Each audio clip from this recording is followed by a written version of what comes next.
A reading from Genesis chapter 13. Um, I'm going to read Genesis chapter 13 for you. And it goes like this. Then Abram went up from Egypt, he and his wife, and all that he had, and Lot with him to the south. Abram was very rich in livestock, in silver, and in gold. So I paused there for about a quick minute and I started getting some thoughts, right? Like, because sometimes the Lord, He will give you thoughts when you dwell in His Word or whatever you're doing in your house, working in your house, or stuff like that. Sometimes the Lord puts things in your mind um, to keep on going, you see? So I was thinking, where did Abram got his gold and his silver from, right? And all these cows and sheeps, right? So I was just thinking about that. Maybe if we do further investigation, we will know. Um, but so far, I'm just real quick reading this chapter. And okay, continue on verse 3. And he went on his journey from the south as far as Bethel to the place where his tent had been at the beginning, between Bethel and Ai, to the place of the altar which he had made there at first. And there Abram called on the name of the Lord. Lot also, who went with Abram, had flocks and herds and tents. Now the land was not able to support them, that they might dwell together, for their possessions were so great that they could not dwell together. And there was strife between the herdsmen of Abram's livestock and the herdsmen of Lot's livestock. That the livestock. Um, so I guess they were fighting probably because the animals. I don't know. The animals. Animals make noise. They get hungry and everything else. So I don't know. There was strife, like a little bit of fighting going on between them. So the Bible keeps on. Let me keep on reading it. It will tell you right now. The Canaanites and the Perizzites then dwelt in the land.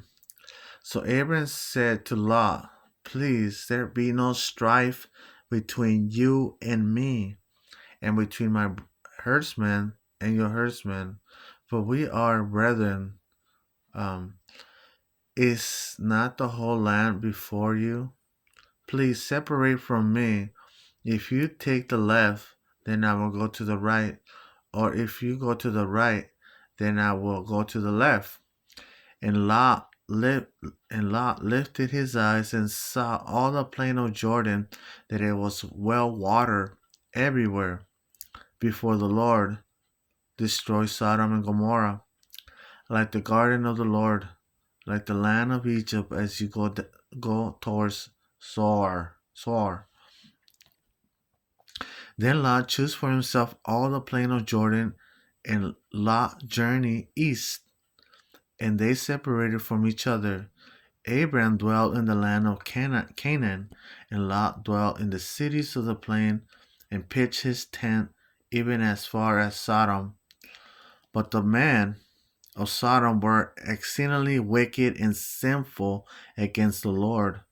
And the Lord said to Abram, after Lot had separated from him, "Lift your eyes now and look from the place where you are, northward, southward, eastward, and westward. For all the land which you see, I will give you and your descendants forever." So I paused there for another minute again. And right here, as you can see, if you search, if you look in your Bibles, sometimes in your Bibles there's maps in the back, at the back of the Bible. You could check Google Maps, everything else. You see, and it will show you a pictures.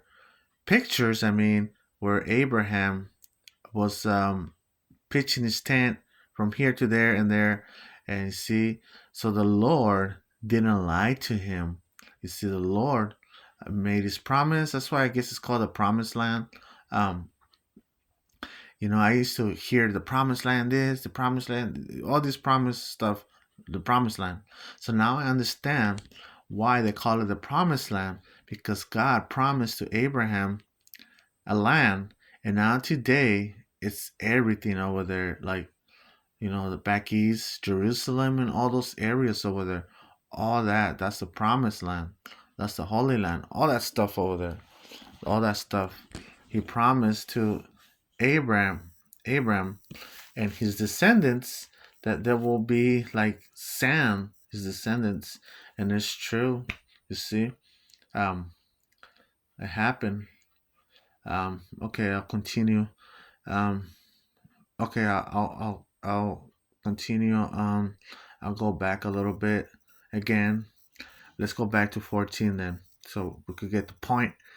And the Lord said to Abraham, after Lot had separated from him, lift your eyes now and look from the place where you are northward, southward, eastward, and westward. For all the land which you see, I will give you and your descendants forever. And I will make your descendants as the dust of the earth, so that if a man could number the dust of the earth, then your descendants also could be numbered. So let's go over here. And it reads on 17, verse 17, arise, walk in the land through its length and its width, for I give it to you.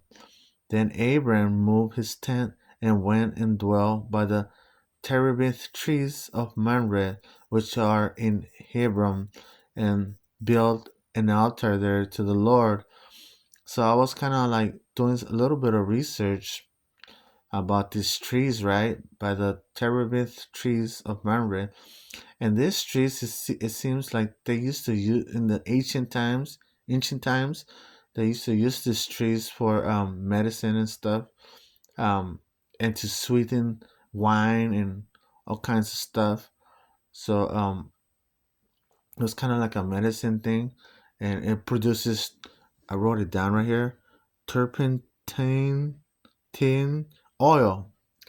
So you see, God gave Abraham that land. You see, and the descendants, um, generations went by. They multiplied the 12 tribes, everything. So everything is there. You see, he didn't lie. You see, um, so I wrote right here, God didn't lie about the land. Look at maps. So if you look at the maps, you will see what I'm talking about. You see, um, the promised land from Abraham till to today. There's the land there. So this is some of the reading for Genesis 13. Um, Hopefully I could elaborate a little bit more in the next video. All right then. Have a wonderful day. Bye.